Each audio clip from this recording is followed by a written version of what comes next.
Welcome to Bridging the Gap, the Madison County Chamber of Commerce podcast, where Madison County's stories and businesses connect. I'm Sarah Pugh, the Executive Director of the Madison County Chamber of Commerce. Each episode spotlights the people, businesses, and nonprofits that make our community thrive while sharing the stories behind what they do. We're looking forward to learning more about their story and their connection to Madison County.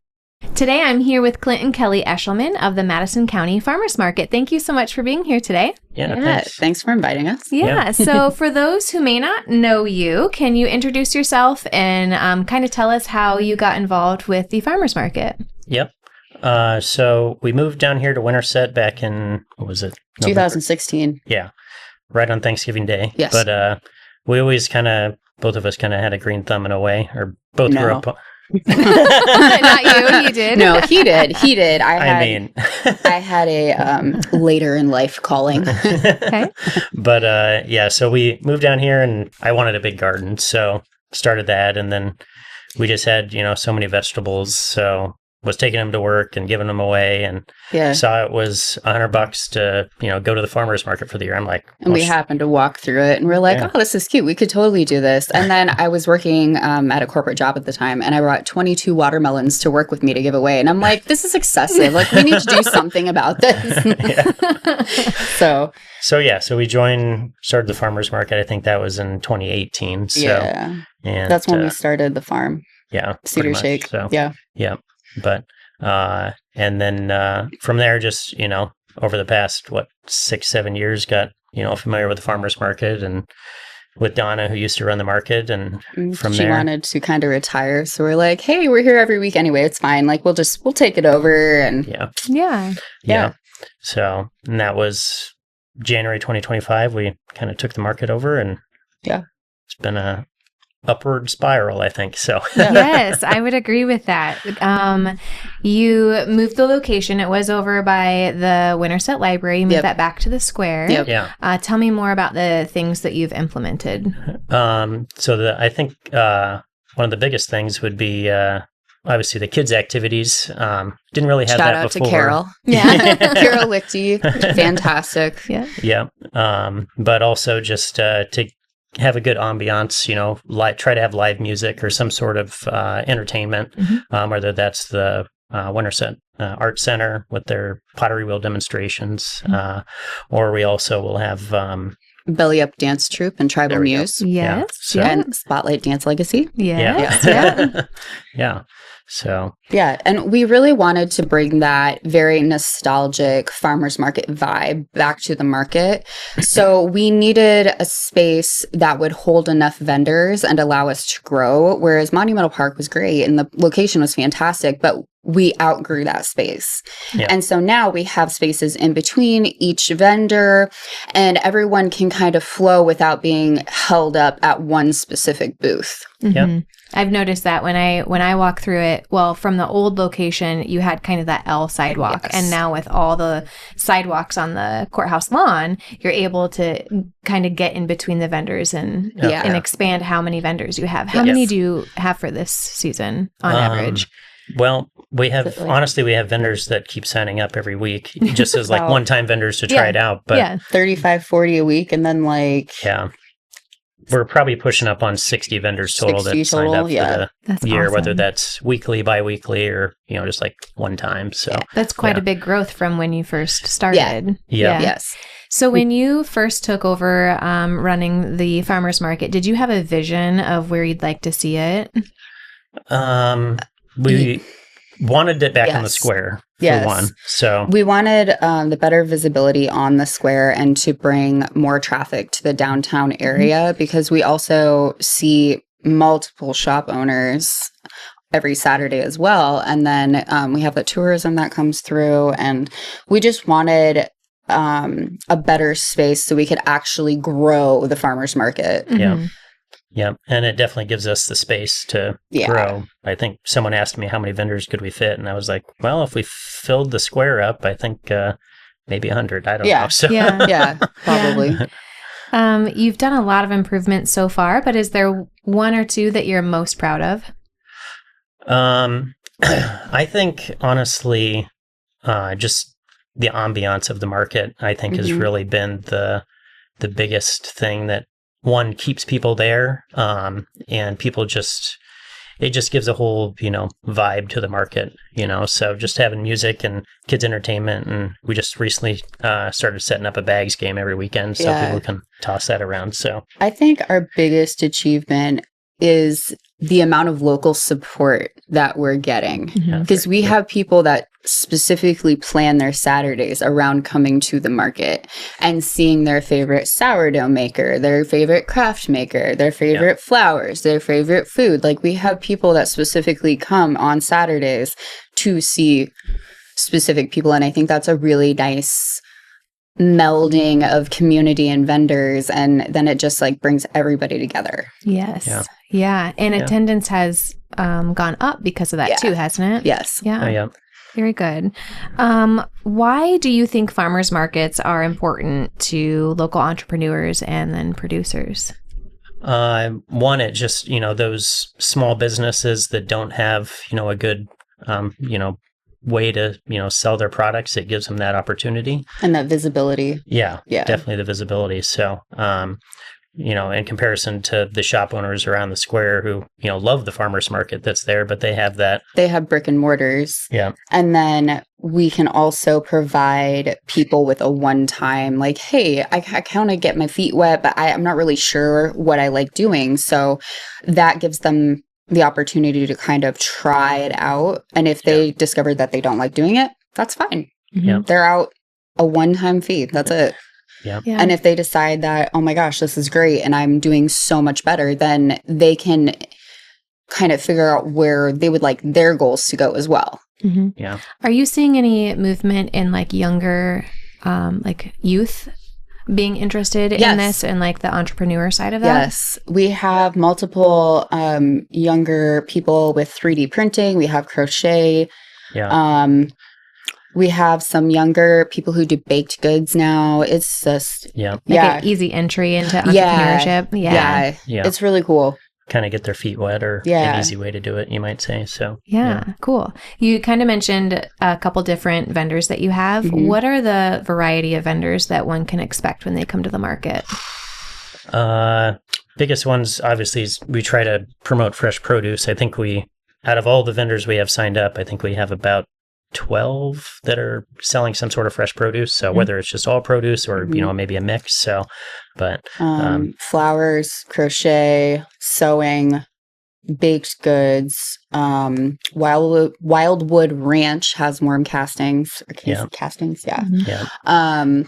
And then we usually have welding, 3D printing. Yeah. Home decor, because that's farmhouse feathers. Oh yeah. Let me see. Honey, eggs, syrup, eggs, earrings. Yeah. Really cool earrings. And bows, hot sauce. Everything. Like everything. A little bit of everything. Yeah, that's awesome. Have you heard from some of these vendors' success stories, or something that has happened that has really launched them into hitting their dreams? Yeah, I think the biggest success I've seen so far is Baked by Kelsey. She does sourdough. Mm-hmm. Is it sourdough by Kelsey? One of the two. I can't remember. But she the first week she probably had 30 or 40 loaves of sourdough that she brought, and she sold out by 11 a.m. And she was like, holy smokes, I got to make more. So so the next week she made more and she sold out again. So just a cool success for her to be able to start up and immediately be able to have that much success for herself. So cool. Yeah. Cool. The Shopper, the Madisonian, and the Exchange, your locally owned weekly publications from Madco Media Group in Winterset. The Shopper arrives free in mailboxes across Madison County, the Madisonian keeps you connected in print and online, and the Exchange is Iowa's largest marketplace publication. Plus, promote your business or events on our 10 digital billboards across Winterset. From design and copy to office services, we can do your light work. Madco Media Group, see what we can do for you. Located just off the square in Winterset. Locally owned, trusted, and connected. Call 515-462-1534 or email ads@madcomedia.com. because local is where the heart is.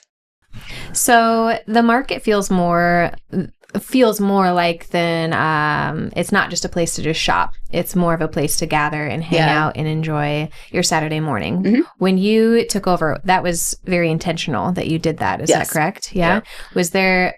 Are there more things that you're wanting to include in that to make it more of a gathering space, or have you kind of hit the nail on the head there? I mean, there's always opportunity for growth. Yeah. We're happy with where it is currently because we do have the kids' activities. We do have the live music. We have food trucks on certain weekends. We have the vibe that we're going for, but we just want to make it bigger. Yeah. Yeah.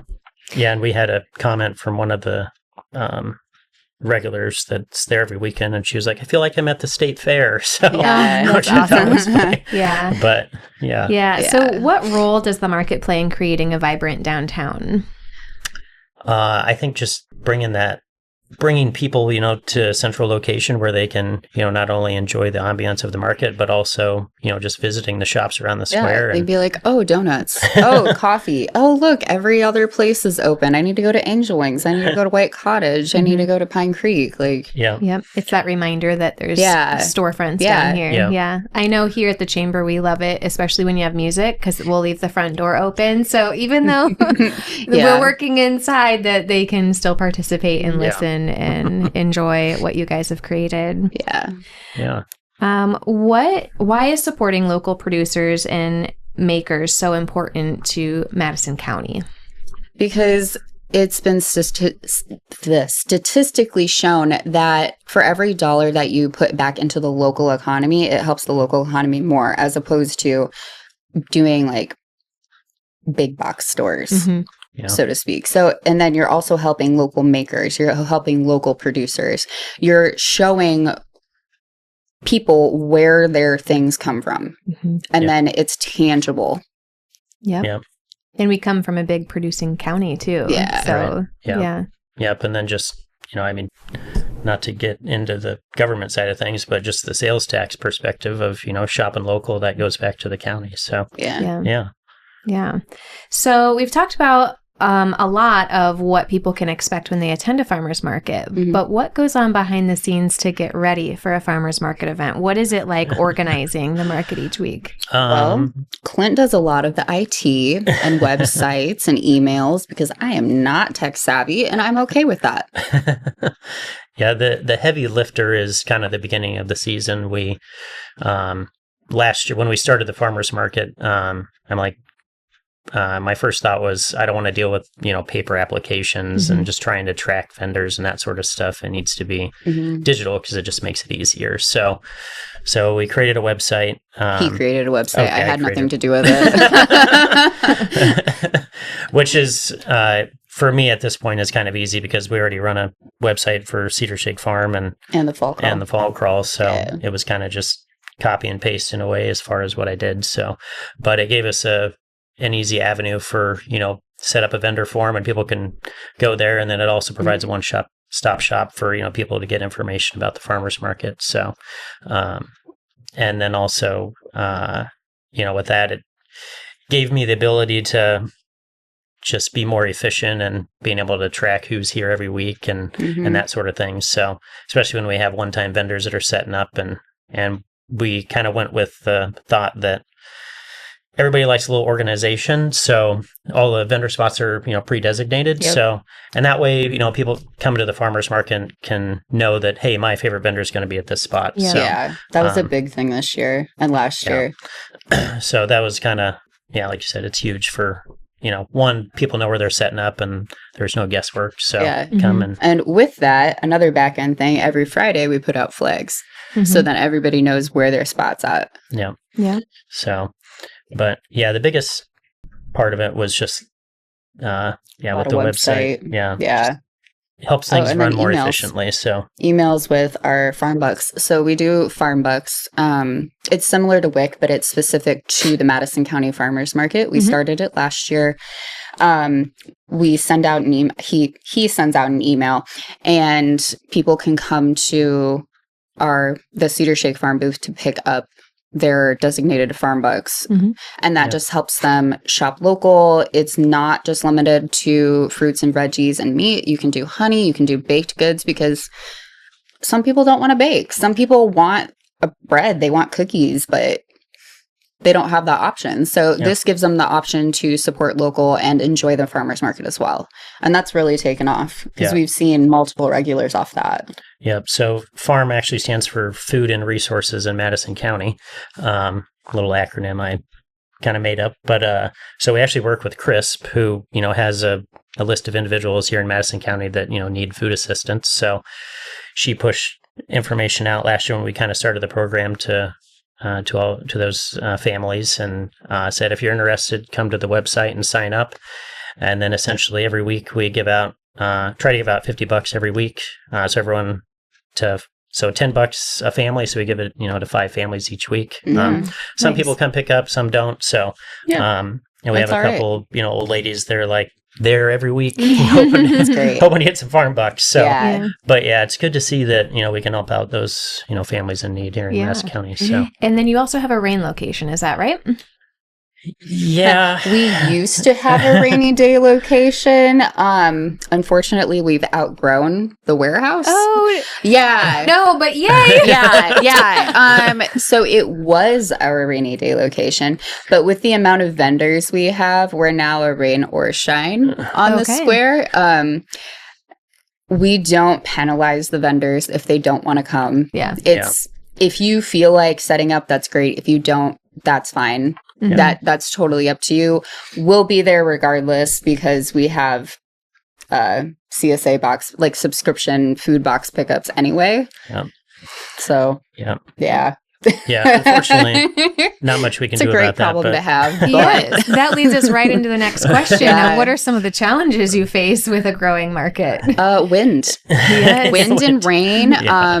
Because it wind tunnels really nicely through the square, and there are multiple tents that just the biggest weather is always weather is probably the biggest obstacle. Hit or miss. What are some of your goals for the future of the market? Probably just to keep growing it. So I don't want to say 100 vendors, but it'd be pretty cool to see the whole square filled up, you might say. That would be really cool. Yeah. Just continue to grow the vibe that we're emanating. There we go. Something I'd like to try doing is I want to work with the local clubs and groups to try to maybe have once during the farmers market season or once a month or every other month have a club weekend, where we have those groups come set up a table and distribute their information, that sort of thing. So, just to try to, reach every part of the community More we can. Community involvement. Yeah. Very nice. What has been the most rewarding thing about leading the market? Just all the positive feedback. Yeah. Because I think we hear at least once a weekend that people are so thankful and so appreciative that we've taken over the market and where we've kind of led it currently. Yeah. A little bit of behind the scenes work and maybe some lack of sleep, but pays off in the end. So So what keeps you motivated to keep coming back and doing more? Well, we have with our Cedar Shake Farm, of course, we have lots of regulars that like to, that we see every weekend. So and lots of friends that are always there at the farmers market. Yeah. So, and we have gained friends, we've gained community, and it's just really nice to see so much community involvement and so much growing happening every Saturday. Oh, yeah, for sure. Even though we have to get up at a ridiculously early hour. So for those that are looking to see what your schedule of events are, where do they go and how do they find you? So schedule of events, all on the website. Usually have posted each week what's happening that Saturday. So, and then we always are constantly sharing on Instagram and Facebook, and the farmers market even has a TikTok. So, MadisonCoFarmersMarket.com. Yep, is the website. So, but we like I said, we try to keep the website updated with who the weekly entertainment is and that sort of thing. So, and then we usually do a posting for kids' activities every week. Try to do that before the farmers market starts. Yep, just so people week, can kind of be informed about what's going on that week. Yeah. So, and we appreciate any shares and likes on social media. Helps spread the word. So yes, it does. Yeah. Anything else you guys would like to add for today? I mean, we're always looking for music and farm book sponsors. Mm-hmm. Yeah. Yeah. And that information's on the website too. Yep, So. all that information is on the website. It's great because we only have so much in our farmers market account, and we honestly like to see the live music and the farm bucks keep growing. So yeah. Okay. Yeah. And is your organization set up in a way that it's a charitable write-off, or how does that work for someone donating? So currently, as of end of last year, it was just an unincorporated nonprofit, but our intent for this year is to set it up as a 501c3. So yes. So stay tuned for more, right? Yes. Yes. Very good. Dun, dun, dun. Just some more paperwork. Right? That organization behind the scenes, right? Yeah. Yeah. So. Well, very good. Well, thank you so much for joining me today, and be sure to like and subscribe. Thank you for listening to Bridging the Gap, the Madison County Chamber of Commerce podcast, where Madison County's stories and businesses connect. We hope today's conversation gave you a deeper look at the people and passion behind our local community. To learn more about today's guest, visit their website, and for more chamber events, membership, or resources, visit www.madisoncounty.com. Be sure to subscribe, share, and join us next time as we continue bridging the gap across Madison County.